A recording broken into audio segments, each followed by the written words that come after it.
Va-t-on vers une moralisation des relations internationales? Les cours de justice participent-elles à cette moralisation dans un monde qui reste tout de même régi par des relations entre États souverains? Eh bien, la Cour pénale internationale est en fonction depuis 2002 maintenant, donc nous avons eu envie de tenter un bilan des actions de ce nouvel acteur.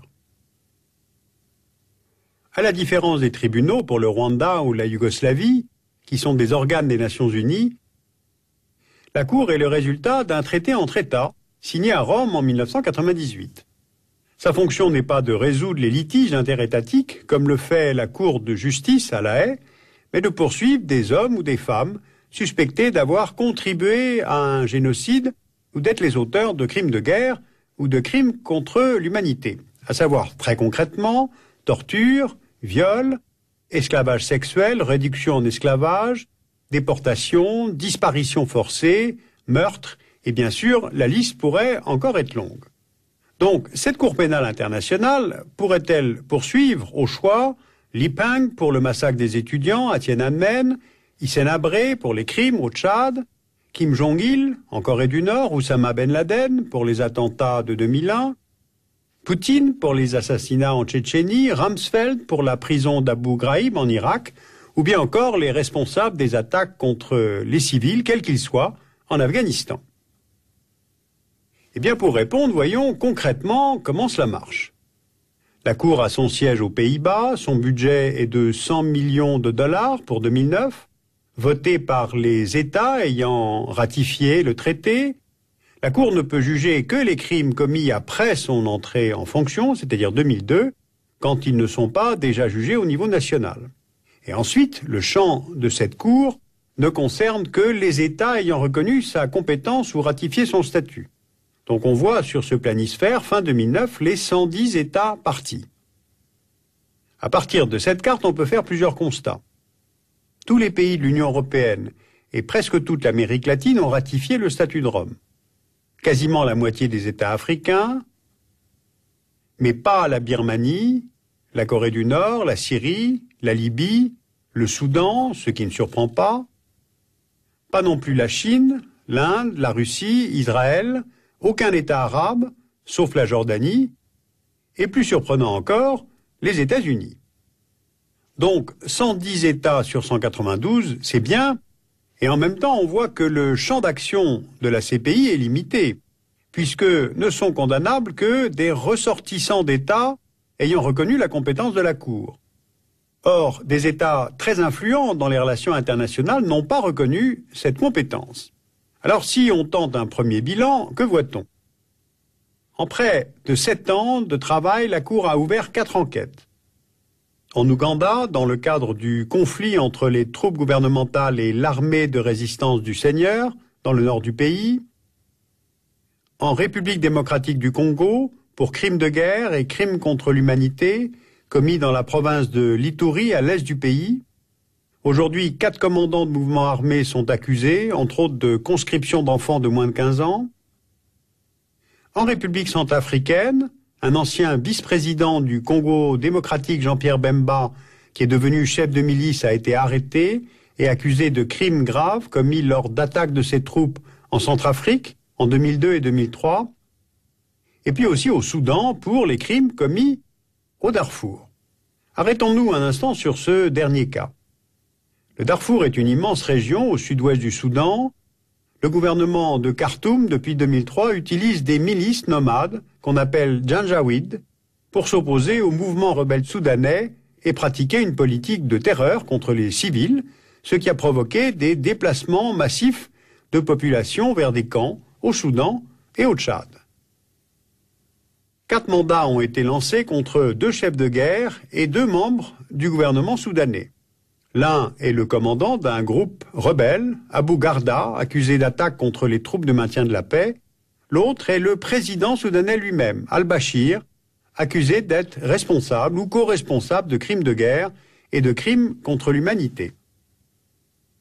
Or, le Soudan n'ayant pas signé le statut de la CPI, comment ces ressortissants soudanais peuvent-ils être l'objet de poursuites de la part de la CPI?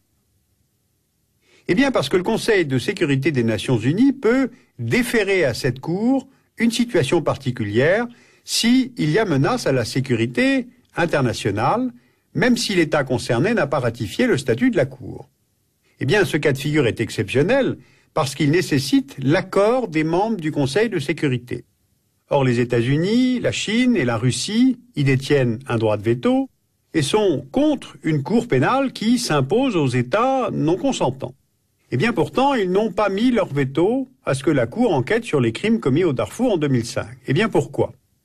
D'abord, pour utiliser la CPI comme moyen de pression sur le gouvernement soudanais. Ensuite, du fait de la pression internationale des opinions publiques en faveur d'une action contre le Soudan. Et enfin, parce que les États-Unis avaient eux-mêmes qualifié publiquement la situation de génocide.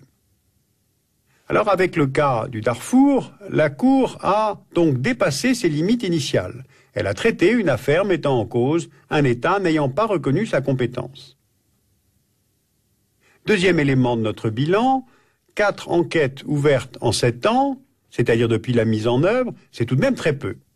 Eh bien, cela s'explique en partie parce que la Cour a besoin des États pour enquêter, pour protéger les témoins, pour faire exécuter les mandats d'arrêt et tout simplement pour boucler son budget. Et de plus, elle n'a pas de force de police qui lui soit propre. Ensuite, pourquoi la CPI s'est-elle à ce point focalisée sur le continent africain ? Eh bien, parce qu'il faut reconnaître que depuis 2002, date d'entrée en fonction de la CPI, l'essentiel des crimes de masse commis se sont produits sur ce continent-là.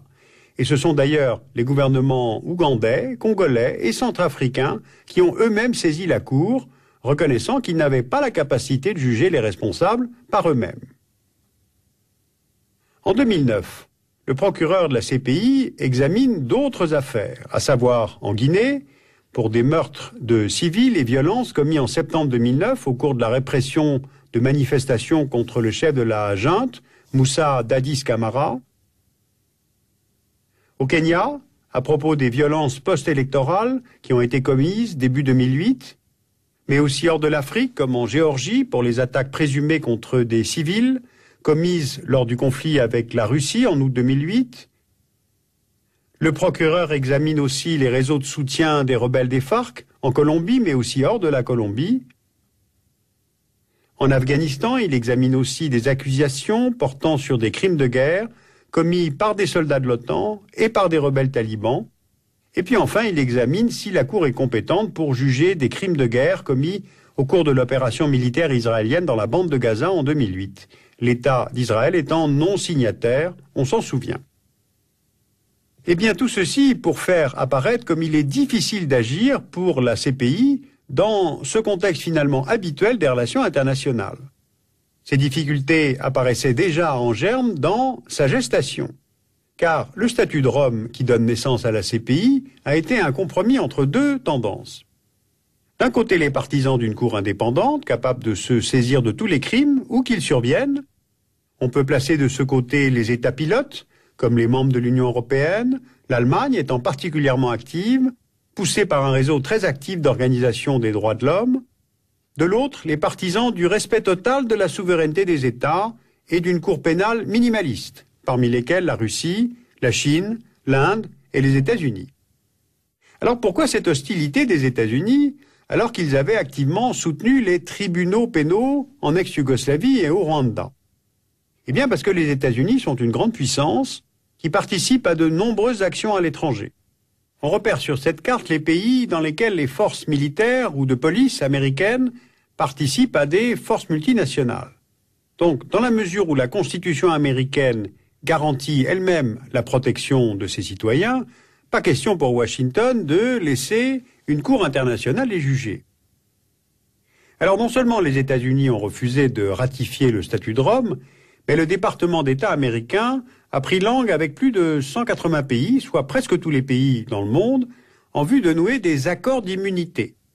Cela veut dire que 102 accords bilatéraux ont été conclus avec les États qui apparaissent sur la carte, interdisant à ceux-ci de livrer à la CPI un citoyen américain accusé de crimes graves et stipulant qu'il doit être remis au gouvernement américain. De plus, pour faire pression, les États-Unis ont menacé les États ayant refusé de signer de tels accords de supprimer une partie de leur aide militaire et financière. Et fin 2004, 22 États parties sont frappés d'une telle mesure, et parmi eux, 10 pays d'Amérique du Sud.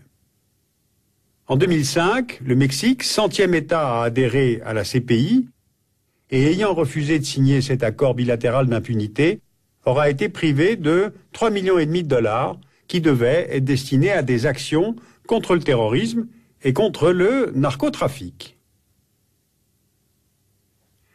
Alors cette politique a contribué en fait au recul de la position américaine en Amérique latine. Elle a d'ailleurs été très critiquée au sein même de l'administration américaine, car cela donnait l'impression que la diplomatie de Washington craignait finalement la Cour pénale internationale. Alors l'arrivée de l'équipe Obama marque une rupture avec la période précédente. Les accords d'immunité bilatéraux restent en vigueur, mais les pressions économiques pour pousser les États à les signer disparaissent. Voilà, on l'a compris, la Cour pénale internationale n'est ni un acteur totalement indépendant, ni un acteur totalement prisonnier des États. Le procureur investigue librement, il décide de qui inculper et quand. Eh bien, cette Cour est de fait devenue un nouvel acteur majeur des relations internationales.